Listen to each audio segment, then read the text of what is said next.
Fierce and Aesthete, Bill Gates, Grandpa and Me, podcast serial by Valueversity, episode 39, Shariq Ali. From the steps of the Lincoln Memorial, we could see the entire area ending at the Capitol Hill, a 2-mile-long walkway guarded by rows of dense trees. The famous Smithsonian's and other world-renowned museums and government buildings on each side, and many national monuments between. This is National Mall and ends at Capitol Hill. Yaniapa was recounting her study tour to Washington. Our group entered the Lincoln Memorial, a white marble statue of Abraham Lincoln, who united the nation during the Civil War, was in front of our eyes. The statue was so elegant and 33 feet high.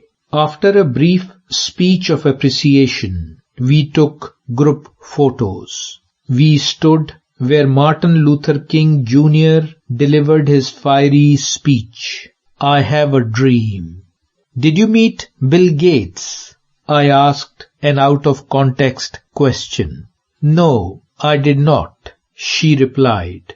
"But his story is so interesting." When she noticed I'm interested, she continued. Bill, who is now 61, was a playful boy from a prosperous Seattle family, eager to study and well-versed in science and arithmetic, very competitive and hardcore. He learned computer programming at the age of 13. At that time, there were only large-size computers in the world. General Electric gave his school access to a large computer. So began the fundraising campaign for television-sized monitors. Bill Gates wrote his first computer program, Tic-Tac-Toc, using computer language basics. This made access to large computers possible and easy. Then he developed his computer version. His favorite board game Risk influenced him, which seeks to conquer world. Then he befriended Paul Allen. Together they tried to hack government computers, but caught. They had to face the probation. Later, the same government computer company hired them. 17-year-old Gates and Allen helped them to improve their software. They earned $20,000 from this project.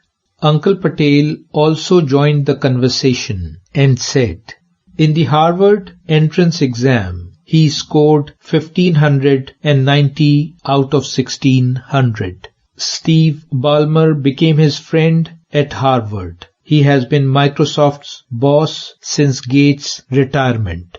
Meanwhile, Paul Allen left college and gave the same advice to Gates. He left Harvard to form the software company Microsoft. Then IBM invited him to write a personal computer program in 1980. Microsoft retained the license for the operating system MS-DOS. In 1980, Microsoft had 25 employees, and now more than 90,000.